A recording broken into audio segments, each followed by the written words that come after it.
قعدات الكبار والنميمة ونقعد نجيب في سيرة الناس، ولما يكون ده قدام ولادنا يا ترى بتبقى ايه المشكلة؟ هاي، ازيكم؟ انا مريان وهكون معاكم في ABC Parenting Tips. يلا بينا.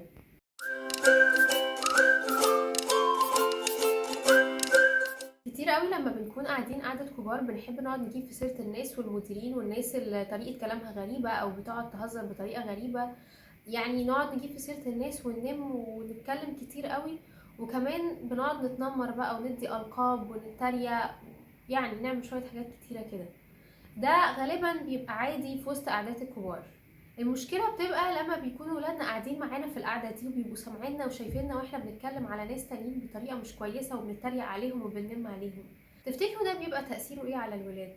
الولاد لما بيشوفوا بابا وماما بيعملوا كده بيدركوا انه عادي ان احنا نتكلم على الناس، وعادي ان احنا نتريق عليهم، وعادي ان احنا نهزر عليهم ونتنمر. فممكن وارد جدا ان هم يتنمروا على الناس ويتعلموا التنمر من بابا وماما، من قعدة الكبار اللي هم المفروض يكونوا قدوة للولاد، هم اللي بيعلموهم التنمر والتريقة والنميمة وشوية حاجات كده مش لذيذة خالص. فبعد كده بنلاقي نفسنا بنواجه مشكلة ان الولاد بيتنمروا على صحابهم قدامنا وقدام صحابهم كتير قوي، وبنبقى مش عارفين هما ليه طيب بيعملوا كده وجابوا العادة دي منين. ما احنا معلمينهم ان التنمر ده حاجة غلط، هما اتعلموا ده من اللي شافوه مننا احنا واحنا قاعدين مع صحابنا.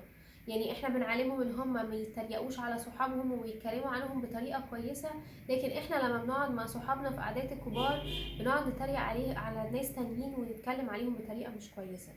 القدوة يا جماعة مهمة جدا، انه ولادنا بيتعلموا من اللي احنا بنعمله، مش باللي احنا بنقوله لهم، مش بالنصايح اللي احنا بنديها لهم، لكن بتصرفاتنا اللي احنا بنتصرف بيها قدامهم.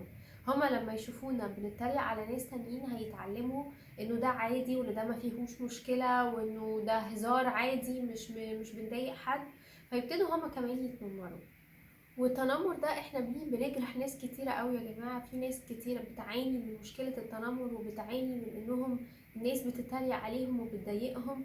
فما ينفعش احنا كمان نحط مشكلة على المشكلة واحنا ككبار نقعد نتنمر على الناس قدام ولادنا. احنا عايزين نكون رول موديل حقيقيين، عايزين نكون بنتصرف تصرفات مظبوطة قدام ولادنا، حتى ما بيننا وما بين نفسنا. حتى لو ولادنا مش قاعدين معانا احنا لازم نبتدي ندرب نفسنا ان احنا نخلي بالنا من طريقة هزارنا وكلامنا على الناس، علشان ولادنا يتعلموا مننا. ميرسي، بشوفكم الفيديو الجاي.